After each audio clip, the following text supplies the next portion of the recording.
Hello, this is wmpyr here with a martial arts lecture video.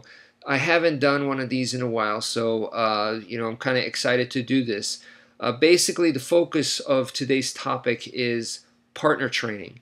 On my own YouTube channel, I focus on solo training. So whatever the case, I'm just providing some means for you guys to have a little bit of training and solo training by yourselves, right? By no way am I advocating that solo training is all you need. I don't believe in that. I am the first to tell you that even though on my YouTube channel, that's what it's all about solo training, it's not enough. I personally feel that it's not enough. And martial arts, there's a lot of different aspects to martial arts training. Solo training is just one small area in there. There's a bunch of other stuff. And I feel that partner training is another one. And I feel that partner training is just as important as solo training. So let me just get that out of the way and make that very, very clear. All right, so when you go on YouTube and you look up Filipino martial arts, you're probably going to see people doing partner training. Chances are most of those videos are partner training type material, all right? And the important thing to understand there is that what you're seeing there is not real life application. That's not real combat. What you're seeing there is it's specifically an exercise for skill development, all right? You guys, that's very, very important to understand that. Unless they have gear on and they're going at it, which is full contact sparring, unless they're doing that, if they're just tapping sticks, like they're doing the Heaven Six together and stuff like that, or if they have a knife and then they're doing exchange work like this or whatever, what you're seeing there is that is an exercise for skill development. It's not the real thing. It's not supposed to be the real thing. So that's the first thing that I want you guys to understand. It's not meant to be realistic at all. And full contact sparring, like I said, that's a test. Okay, you're trying to prove something to yourself, or you're trying to see certain results or something like that. Okay, that is a test, and it's different from skill development. That's what I want to make very, very clear. That is different from skill development. And to kind of illustrate my point, one of the quotes I remember was from Rickson Gracie, and basically he said something like this. He says, in order to develop skill, you have to spar without using strength, without using speed, no flexibility. In other words, don't use any of your attributes. Don't use any of your gifts. In other words, to develop skill, use only skill. Because that'll force you to just, all you got is your skill, and to force you just to use skill. That made a whole lot of sense to me. And you got to understand that when you include all the other things like speed, strength, explosiveness, your flexibility, your agility, all those, you incorporate all that, pressure, weight, force, when you incorporate all that, it becomes a distraction. And yes, it becomes more realistic, but once again, then skill becomes a small part because there's so many other things. It's one part of a whole big chain. So that is your skill development if you do that, if you incorporate everything else. So in order to develop just skill and really focus on skill, what you got to do is isolate it and focus. So if you isolate it and you take out all those things, yes, it becomes less realistic, but you could work on the skill aspect.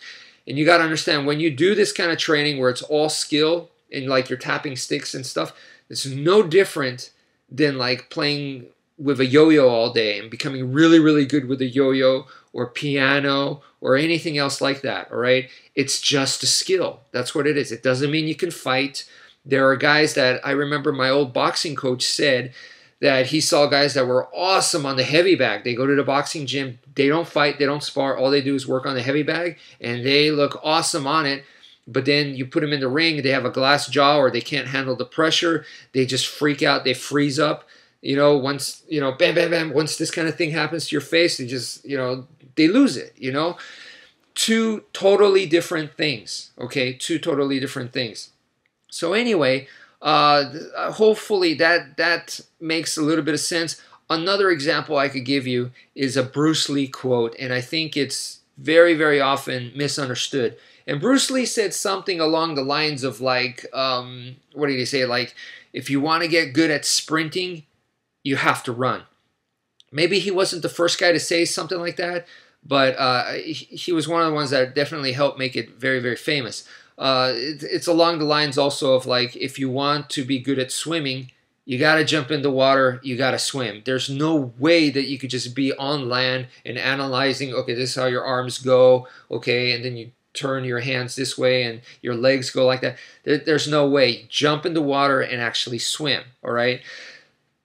Point taken. I think a lot of people misunderstood that as, in martial arts wise, if you want to be able to fight, you got to fight, you know? And people misunderstand that, and they think that, okay, so if you want to be good at fighting, or if you want to be able to defend yourself in a real fight, then, you know, you have to full contact spar all the time. That has to be the main part of your training, and I think that's wrong. I think that's completely wrong. In fact, there are two MMA fighters that I could give you a perfect example of. One of them is a crazy guy from Brazil. His name was Marcelo Tiger. And this dude, he was a BJJ guy, Brazilian Jiu-Jitsu guy, but he was at first very famous for saying, I don't train, I fight. In other words, my training is fighting. And that guy was a crazy guy. He was like one of those street fighter type dudes. But as he became a professional, he quickly changed his methods, and they asked him about that, and he said, no, I don't do that anymore. Now I actually train. Now that I'm a professional, you can't do that. I learned that along the way. I think another guy you could say that is also Tank Abbott. If you say to Tank Abbott, hey, we're gonna put you in a fight, a cage fight, so we'll give you this much notice. Can you go train? I bet you the guy is going to go to a gym and he's going to train at the gym and stuff. He's not going to walk into a bar fight, and go, okay, this is my training. I'm just going to go to bars all the time until the fight comes up. I think maybe in the past he did that, and I'm sure Marcelo Tiger in the same way in the past. Okay, I'm going to train by getting into a street fight with these dudes right here. Maybe they did that in the past, but I think they quickly learned that it doesn't work that way, that it does not work. You can't do that, So what Bruce Lee, I think, was trying to say was that you have to put elements, you have to simulate elements of real fighting into your training. I believe that that's what he was saying. So all if you do is just like, just practice techniques back and forth and without any kind of pressure, without any kind of force, and that's all you do, then he's like, then no way. That's what he meant, So he's saying you need to put in things like, watch a video of him working on the heavy bag, okay? If you watch that video, he is slugging on it. He is brawling with it. I'm sure he didn't do that all the time, but that's also like him doing the more realistic part of the training where he's, you gotta hit it as hard as you can and put that in there as part of your training, not all the time, Because remember, the guy also did sticky hand stuff. I mean, he did the other stuff too. That's what people don't understand. He didn't just full contact spar all the time for his training. He did the other things as well. And I think that's what's important here. And in other words, you have to understand that there is a difference between, the full contact combat type training, the full contact sparring, where you're getting experience of getting used to the pressure, the force, the weight, the aggression. You're getting used to those kinds of things, and to be able to operate under those pressures, your mind and your body to be able to work and still try to execute your strategy and stuff, and not just freak out and just brawl or just freak out and get hit or something like that, to stick to your game plan. That is one thing that you're developing, or those are multiple things that you're developing through that kind of training. But then there's also the skill training that you do, I want you guys to understand two separate things. So next time you see a video on YouTube where Filipino martial arts guys or any other martial arts guys are working purely on skill and you go, oh, that's unrealistic. It's supposed to be unrealistic. To isolate it and make it skill-only practice, okay? I'm not saying that they can fight, because once again, that's a separate thing. but you can't judge a book by its cover because you don't know, do they also do training for fighting purposes? What I am encouraging is similar along the lines of the Bruce Lee method, where once you're doing the skill stuff, let's add elements in there to make it a little bit more realistic. Let's make it tweak it a little bit more, you know, progression. Thank you for watching, and take care, folks.